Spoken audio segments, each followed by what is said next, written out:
यहाँ पे हम लोग अम्ल और क्षार से कुछ प्रश्न छूट गए थे, उन प्रश्नों को हम करेंगे। उन प्रश्नों को हम सबसे पहले नंबर देख लेते हैं, क्षार और क्षारक में क्या अंतर है, पहला प्रश्न। इसी प्रकार हमारे पास यहाँ पे प्रश्न है, यहीं पे इसी प्रकार हमारे पास यहाँ पे प्रश्न है। इन सभी प्रश्नों को हम लोग हल करेंगे। उसके पश्चात कुछ आंकिक प्रश्न हैं, उन आंकिक प्रश्नों को हम देखेंगे। उसके पश्चात हमारा अम्ल क्षार एवं लवण जो चैप्टर है यह समाप्त होता है। इसके बाद हम लोग फिजिक्स पे चलेंगे। तो यहाँ पे हमारा जो पहला प्रश्न है, क्षार और क्षारक में क्या अंतर है, तो देख लेते हैं क्षार और क्षारक में क्या अंतर है। यहाँ पे जो क्षार और क्षारक में क्या अंतर है, तो यहाँ पे जो होती है क्षार, अब हम देख लेते हैं क्षार क्या होता है, उसके बाद क्षारक क्या होता है। क्षार जो होता है, इस क्षार के जलीय विलयन में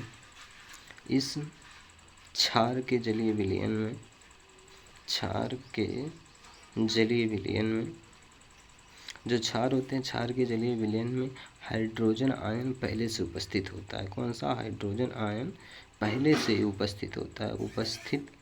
हाइड्रोजन आयन पहले से उपस्थित होता है, जो जल से क्रिया करके जो क्या करता है, जो जल से यानी H2O से क्रिया करता है। H2O से क्रिया करता है, क्या करता है? क्रिया करता है। H2O से क्रिया करके लवण कहने का मतलब नमक से संबंधित अन्य किसी चीज़ से संबंधित लवण तथा जल बनाता है।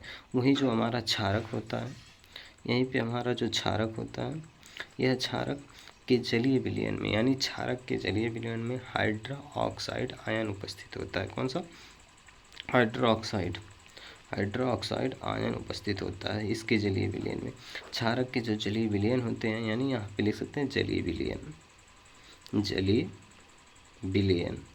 जो क्षारक होते हैं, इस क्षारक के जलीय विलयन में हाइड्रोक्साइड आयन उपस्थित होते हैं, लेकिन वहीं क्षार के जलीय विलयन में पहले से हाइड्रोजन आयन उपस्थित होते हैं, जो जल से क्रिया करने के पश्चात लवण तथा जल बनाते हैं। वहीं जो क्षारक होता है, क्षारक के जलीय विलयन में हाइड्रोक्साइड आयन उपस्थित होते हैं। यह दोनों में अंतर हो गई। अर्थात हमारा पहला प्रश्न जो पूछा था, क्षार और क्षारक में क्या अंतर है, यह हमारा पहला प्रश्न था कि क्षार और क्षारक में क्या अंतर है। तो यहाँ पे हम देख लें क्षार और क्षारक में क्या अंतर है। दूसरा हमारा जो प्रश्न होता है, व्यंजक चूर्ण का निर्माण कैसे किया जाता है, इसके दो उपयोग लिखिए।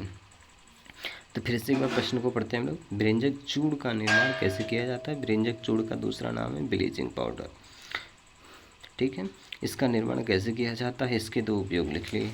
तो हम देख लेते हैं व्यंजक चूर्ण या ब्लीचिंग पाउडर।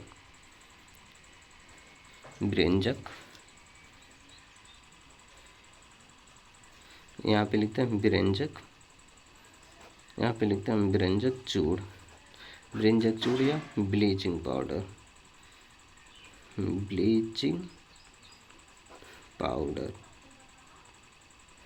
व्यंजक चूर्ण या ब्लीचिंग पाउडर। यहाँ पे हम लिखते हैं इसका दूसरा नाम, इसका जो सूत्र होता है CaOCl2 होता है। इसका निर्माण कैसे होता है, अब इसका निर्माण के बारे में हम देखेंगे। निर्माण के साथ साथ दो उपयोग पूछा गया, तो दो उपयोग के बारे में देखेंगे। तो व्यंजक चूर्ण का निर्माण जो होता है सोडियम क्लोराइड, यहाँ पे सोडियम क्लोराइड है। सोडियम क्लोराइड का वैद्युत अपघटन करते हैं। कैसा करते हैं? वैद्युत अपघटन करते हैं।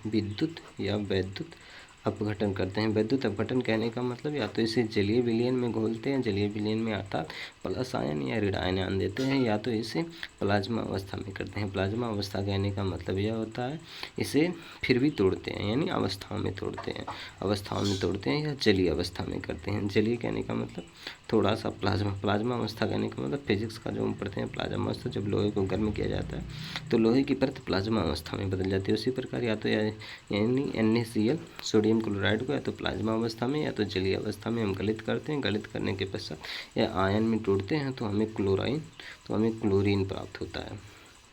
क्या प्राप्त होता है? क्लोरीन प्राप्त होता है। यहाँ पे क्लोरीन प्राप्त होता है। इस क्लोरीन को क्लोरीन गैस कहते हैं। गैस का चिन्ह इस प्रकार हमारा दिया जाता है। जो गैस होता है, गैस का चिन्ह हमारा इस प्रकार दिया जाता है, तो एक क्लोरीन हमें गैस प्राप्त होता है। क्या हुआ? क्लोरीन गैस प्राप्त हुआ।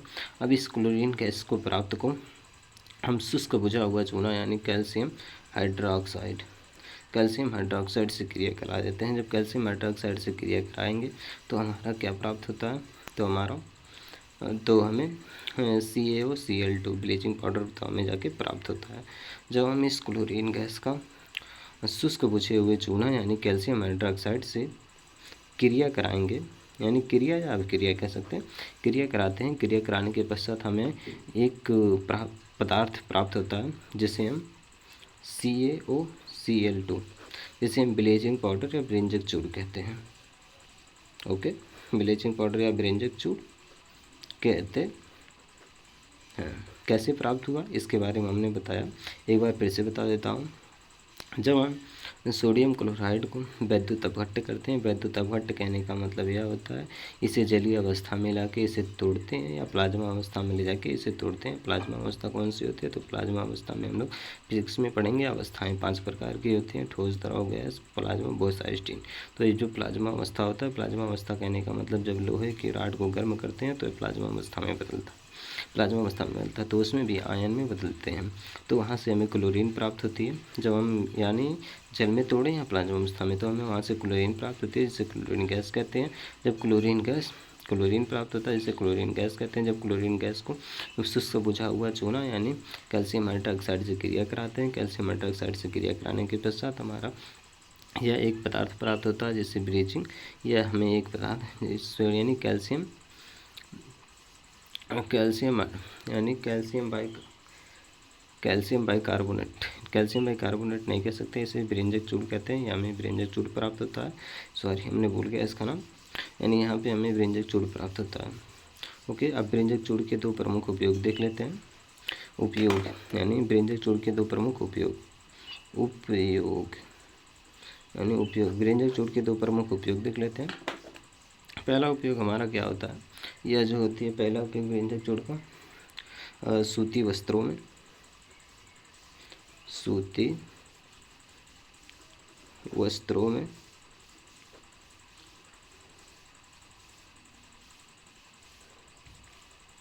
ब्रिंजक चूड़ का जो निर्माण किया जाता है वह सूती वस्त्रों में हो गया। फिर उसके बाद लीलेन के एक कपड़े होते हैं जिसे लीलेन कहते हैं। लीलेन कहने का मतलब होता है लीलेन के कपड़े में बुरादा जो होता है लकड़ी के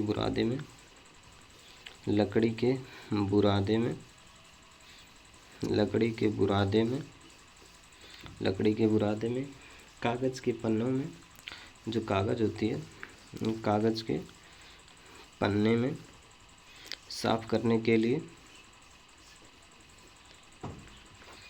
कागज़ के पन्नों में साफ करने के लिए। तीसरा जो हमारा होता है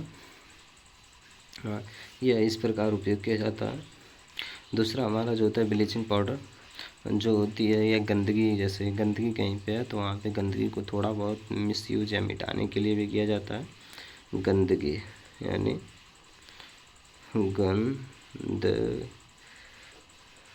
गंदगी जो गंदगी होती है, इस गंदगी को थोड़ा बहुत मिटाने के लिए भी इसका प्रयोग किया जाता है। नाली में गंदगी को मिटाने के लिए नाली में, टॉयलेट में भी प्रयोग किया जाता है, उपयोग किया जाता है।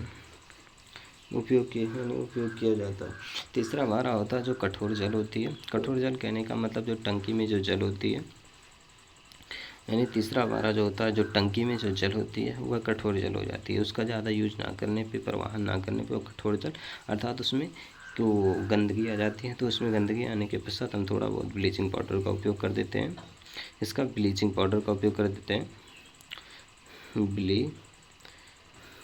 ब्लीचिंग यानी कहने का मतलब CaOCl2 यानी कैल्शियम ऑक्साइड क्लोरीन का प्रयोग कर देते हैं।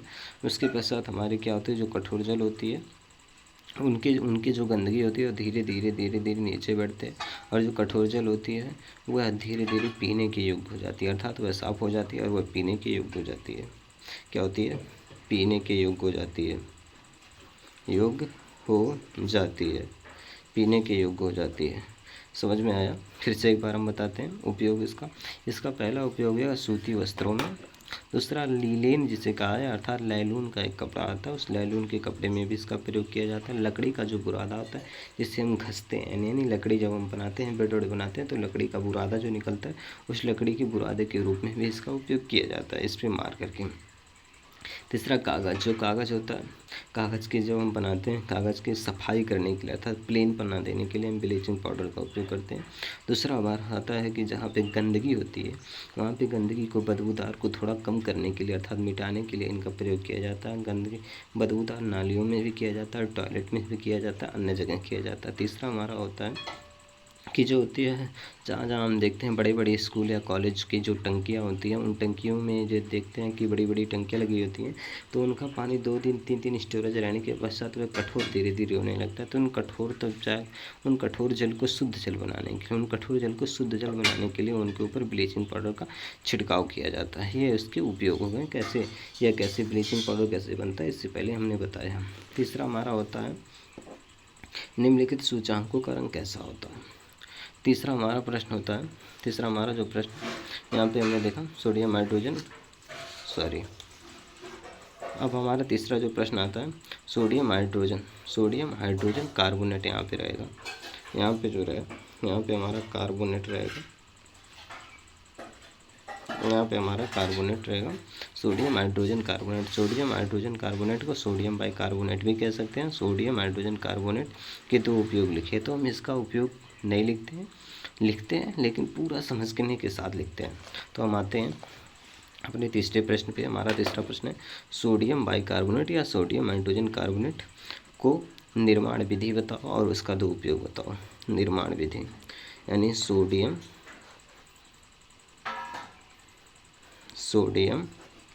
हाइड्रोजन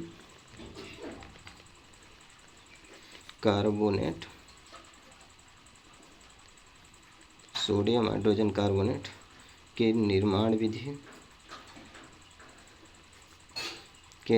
विधि और 2 उपयोग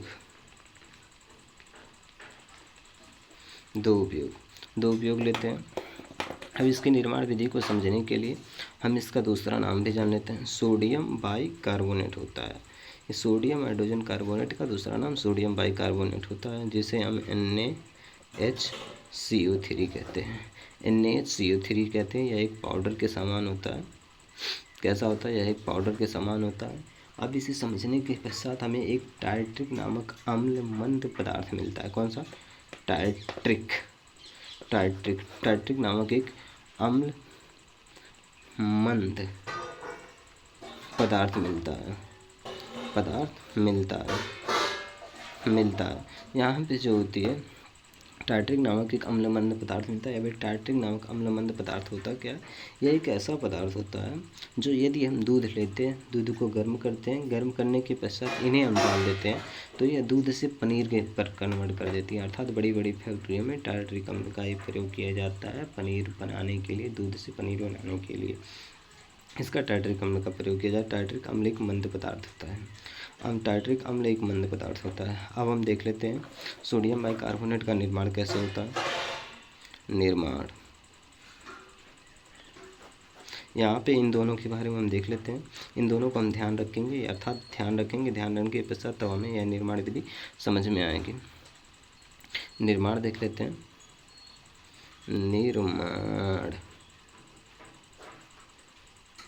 यहाँ पे निर्माण देख लेते हैं।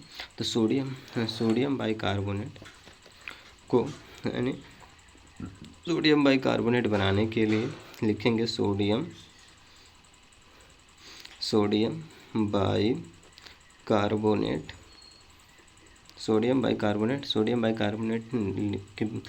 बाइकार्बोनेट बनाने के लिए टार्ट्रिक नामक एक अम्लमंद पदार्थ लेते हैं। यहाँ पे हम लिखा टार्ट्रिक नामक एक अम्लमंद पदार्थ लेते हैं। फिर हम सोडियम बाइकार्बोनेट के पाउडर को गर्म करते हैं। गर्म करने के पश्चात उसे जल से, यानी जल H2O यानी जल से क्रिया कराते हैं। क्या कराते हैं? जल के साथ क्रिया कराते हैं। जल के साथ क्रिया कराने के पश्चात जो होती है, इनमें टार्ट्रिक अम्ल मंद पदार्थ डाला जाता है। कौन सा? टार्ट्रिक नामक एक अम्ल मंद पदार्थ जो होता है उसे डाला जाता है। डालने के पश्चात हमें कार्बन डाइऑक्साइड, जल और सोडियम के अन्य अणु प्राप्त होते हैं। कौन से अन्य अणु प्राप्त? सोडियम के अन्य आयन या अणु प्राप्त होते हैं,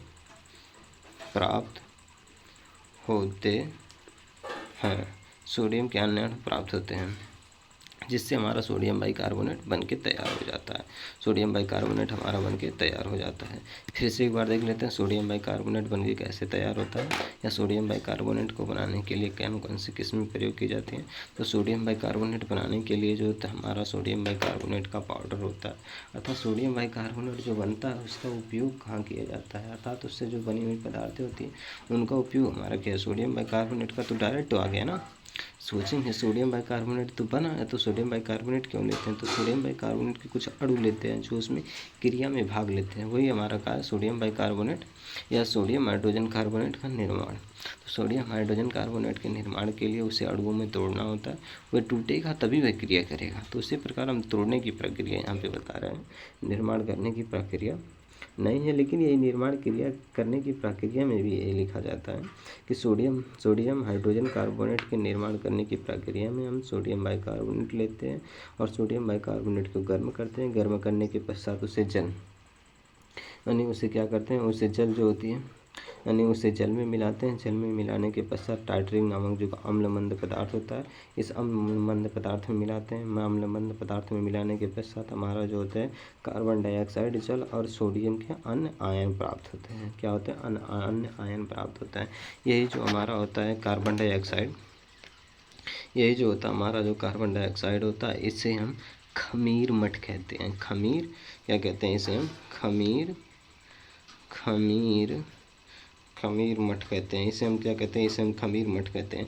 यही जो होता है, यही जो खमीर मठ होता है, यही पारोटी हुआ, अन्य कोई पदार्थ हुआ, पकौड़े हुए, खस्ता हुए आदि सभी चीज़ों में यही कार्बन डाइऑक्साइड जिसे खमीर मठ के रूप में जाना जाता है, या कार्बन डाइऑक्साइड है। कार्बन डाइऑक्साइड जो होता है खमीर मठ के रूप में ऊपर उठता है और ये फुला देता है। जो कार्बन डाइऑक्साइड होता है यही इन्हें फुला देता है। खमीर मठ कहने का मतलब पारोटी और रोटी से कोई से संबंधित है, यही उसकी क्या करता था, वैसे ही पकौड़े को या पारोटी को अन्ननुमा अस्तर बाय अस्तर नुमा जो होता है जब फूलते जाते हैं, इसी कार्बन डाइऑक्साइड के कारण होता है।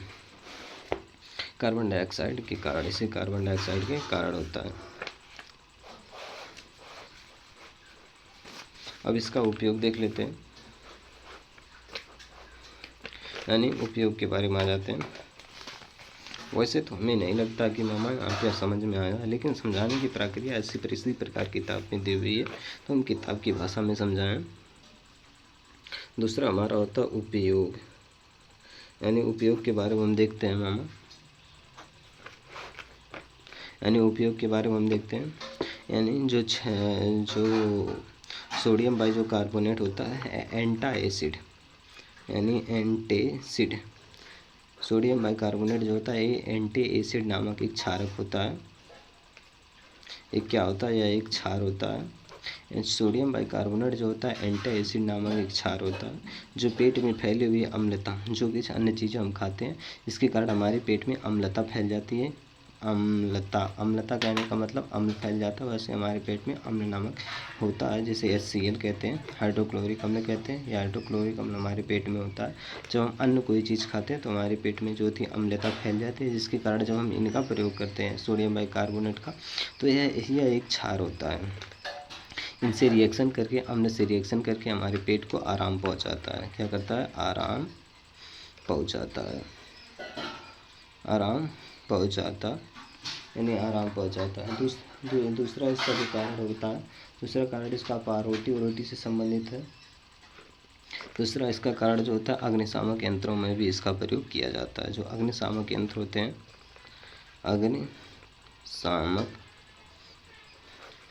अग्निशामक यंत्रों में इसका उपयोग किया जाता है। इसका उपयोग किया जाता है। उपयोग पूरा नहीं मुझे लिखना चाहिए, मुझे मेरा काम है समझाने का। मैं थोड़ा बहुत लिख के समझाना चाहिए था, लेकिन मैं पूरा लिख रहा हूँ।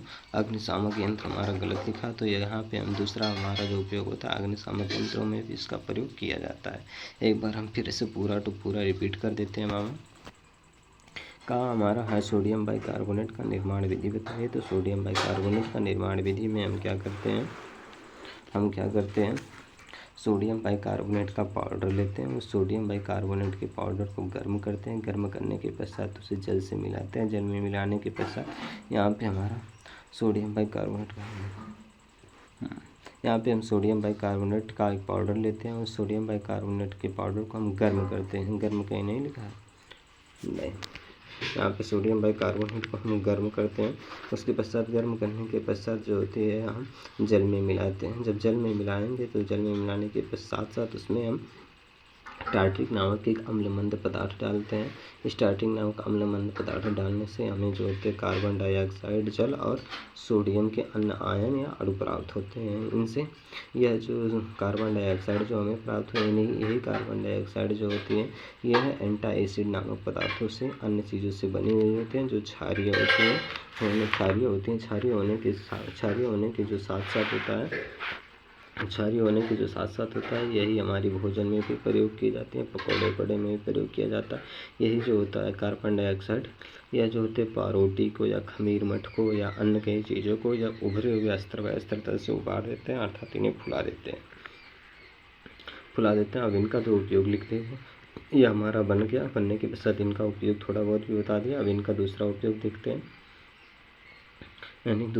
देखते हैं, उपयोग जो हमारा सोडियम बाइकार्बोनेट होता है, हम मिसाले से संतुष्ट नहीं होंगे। दूसरा हमारा जो होता है मामा यहाँ पे उपयोग दूसरा जो होता है सोडियम बाइकार्बोनेट जो होता है कि एंटाएसिड यानी एंटासिड नामक जो होती है, यानी सोडियम बाइकार्बोनेट एंटासिड नामक एक क्षारक होता है जो पेट में हमारी अम्लता होती है, हाइड्रोक्लोरिक जो अम्ल होता है, या कभी कभी अम्लता अधिक अपना लेता है। इसके कारण या इससे क्रिया करके, जिसके कारण जो होती है एंटासिड जो क्षार होती है, या इसके कारण ये अम्ल से क्रिया करके पेट को हमारे आराम पहुंचाता है। यह पहला उपयोग होता है। दूसरा उपयोग जो होता है इसका, अग्निशामक यंत्रों में भी इसका उपयोग किया जाता है। किसका? सोडियम बाइकार्बोनेट का। तीसरा हमारा जो क्वेश्चन आता है, उन तीसरे क्वेश्चन पे चलते हैं। तीसरा क्वेश्चन हमारा आता है, निम्नलिखित सूचकांकों का रंग कैसा होता है। पहला हमारा होता है मेथिल ऑरेंज, दूसरा होता है फिनाल्फेथिन, तीसरा होता है लिटमस। यहीं पे हम इसको देख लेते हैं क्योंकि यहाँ पे पन्ना चलता है। तो निम्नलिखित सूचकांकों का रंग कैसा होता है। तो मेथिल ऑरेंज जो होता है, यहाँ पे हम लिखेंगे अम्लीय और क्षारीय। कैसा? अम्लीय क्षारीय, क्योंकि यही दो चीज़ पूछता है, क्योंकि इसी दोनों चीज़ों में हमें पूछता है कि अम्ल में कैसा होता है, क्षार में कैसा होता है। तो जो मेथिल ऑरेंज होता है यह अम्ल में लाल होता है, अम्लीय में लाल होता है। फिनाल्फेथिलीन जो होता है अम्लीय में लाल रंग देता है, क्षारकीय में पीला व नारंगी देता है। पीला व नारंगी, सॉरी यहाँ पे नारंगी रहेगा, पीला व नारंगी देता है। दूसरा फिनाल्फेथिलीन जो होता है अम्ल में रंगहीन होता है, क्षारीय में गुलाबी होता है। कैसा होता है? क्षारीय में गुलाबी होता है। लिटमस जो होता है अम्लीय में हम जानते हैं कैसा होता है, नीला होता है, और क्षार में लाल होता है। ये हमारा क्वेश्चन पूछा जाएगा 100 to 100%। यहाँ पे एक प्रश्न, यहाँ इन तीनों में से कोई ना कोई एक प्रश्न पूछा जाएगा कि जो होती है मेथिल ऑरेंज अम्लीय में कैसा रंग देता है, क्षारीय में कैसा रंग देता है, या फिनाल्फेथिलीन अम्लीय में कैसा रंग देता है, क्षारीय में कैसा रंग देता है, या लिटमस पत्र जो होता है, या लिटमस पेपर जो होता है, इस पत्र लिखा या पेपर भी हो सकता है, दे सकता है, इसके स्थान पर पेपर भी दे सकता है। जो लिटमस पेपर होता है अम्लीय में कैसा रंग देता है, क्षारीय में कैसा रंग देता है, यह हमें पूछा जा सकता है। जो मेथिल ऑरेंज होता है यह अम्लीय में लाल रंग देता है, क्षारीय में पीला तथा नारंगी देता है। फिनाइलफैथिलीन जो होता है, फिनाइलफैथिलीन कैसा रंग देता है अम्लीय में, तो अम्लीय में फिनाइलफैथिलीन रंगहीन देता है। क्षारीय में जाता है तो यह गुलाबी देने लगता है। लिटमस पेपर जो होता है या लिटमस पत्र जो होता है यह अम्ल में नीला देता है। क्षार में जाने के पश्चात लाल देता है। दूसरा हमारा होता है, यह पूछा जाने वाला यह भी प्रश्न है, इसे भी इम्पोर्टेंट लिखना लेकिन मोस्ट इम्पॉर्टेंट भी मत आना। जो प्लास्टर ऑफ पेरिस है, इस प्लास्टर ऑफ पेरिस के दो उपयोग लिखिए। तो प्लास्टर ऑफ पेरिस के हम दो उपयोग देख लेते हैं। प्लास्टर ऑफ पेरिस,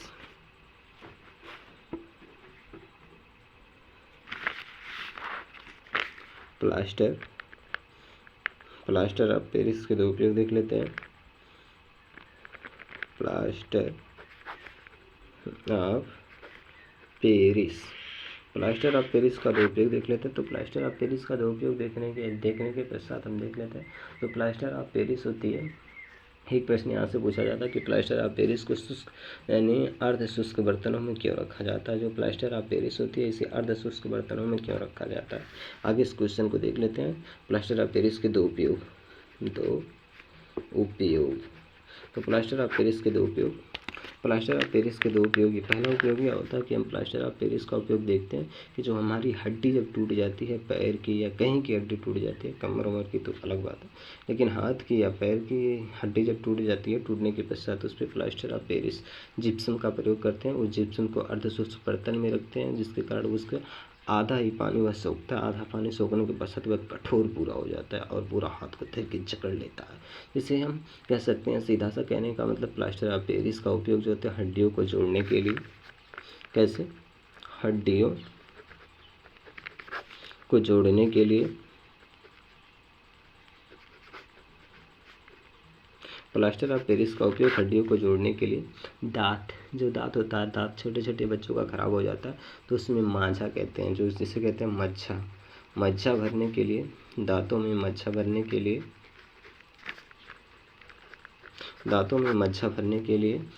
दूसरा जो हमारा होता है, या दूसरा कह सकते हैं, इसे भी दूसरा कह सकते हैं, इसे तीसरा कहते हैं। खिलौने बनाने में, कौन से? खिलौने बनाने में, मूर्तियाँ बनाने में भी इसका प्रयोग किया जाता है। मूर्तियाँ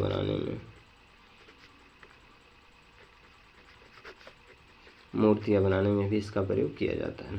प्लास्टर ऑफ पेरिस के दो उत्थु लिख लें।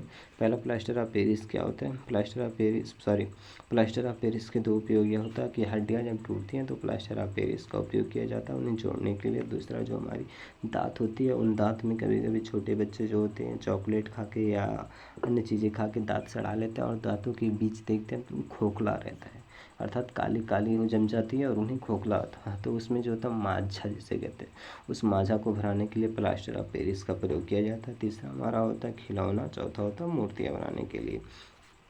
एक हमारा क्वेश्चन यहाँ से पूछा जाता है कि प्लास्टर ऑफ पेरिस को अर्ध शुष्क बर्तन में क्यों रखा जाता है। जिसे जिप्सम होता है, प्लास्टर ऑफ पेरिस होता है, वह अर्ध शुष्क बर्तन में क्यों रखा जाता है, यानी अर्ध शुष्क बर्तन में क्यों रखा जाता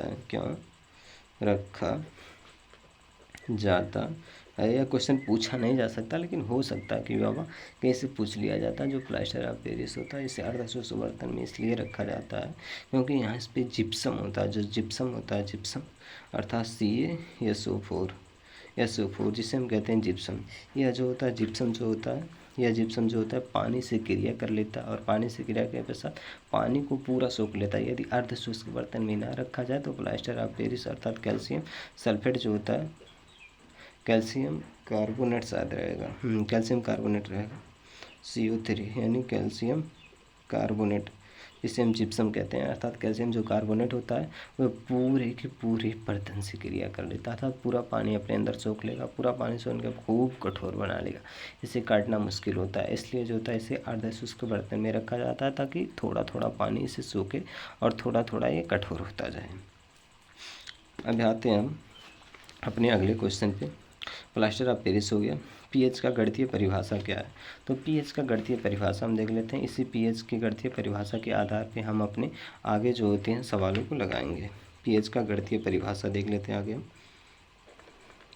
pH का गणितीय परिभाषा। पीएच का गणितीय परिभाषा देख लेते हैं। जो पीएच का गणितीय परिभाषा होता है वह क्या होता है? पीएच का गणितीय परिभाषा हाइड्रोजन आयन की सांद्रता पीएच के किसी विलयन में उपस्थित पीएच का गणितीय परिभाषा, जैसे बड़ा भी आ सकता है मामा, छोटा भी आ सकता है, चाहे जो कह लो मामा। जो पीएच का गणितीय परिभाषा होता है, किसी विलयन में उपस्थित हाइड्रोजन आयन की सांद्रता, किसी विलयन में उपस्थित हाइड्रोजन आयन की सांद्रता के ऋणात्मक लघुगणक होते हैं, लघुगणक कहने का मतलब जो होता है जिसे हम लॉग लिखते हैं, के ऋणात्मक लघुगणक होता है। एक बार फिर से देख लें, पीएच का गणितीय परिभाषा क्या होता है? किसी विलयन में उपस्थित हाइड्रोजन आयन की सांद्रता के ऋणात्मक लघुगणक होता है, जिसे हम पीएच कहते हैं। फिर से एक बार देख लेते हैं, शायद इसे वो याद कर पाना मुश्किल हो। किसी विलयन में उपस्थित, जो हम लॉग लिखते हैं वह क्या लिखते हैं? लॉग H प्लस आयन बराबर log 10H हाइड्रोजन आयन की सांद्रता। ये हमारी होती है, ये हमारी पहला सूत्र होती है। इसी सूत्र पे लिखते हैं, यही होती है लॉग। ऋणात्मक लघुगणक होता है। लघुगणक कहने का मतलब इसे लॉग कहते हैं। ऋणात्मक लघुगणक होता है लघुगणक कहने का मतलब लॉग होता है। यही होता है ऋणात्मक लघुगणक।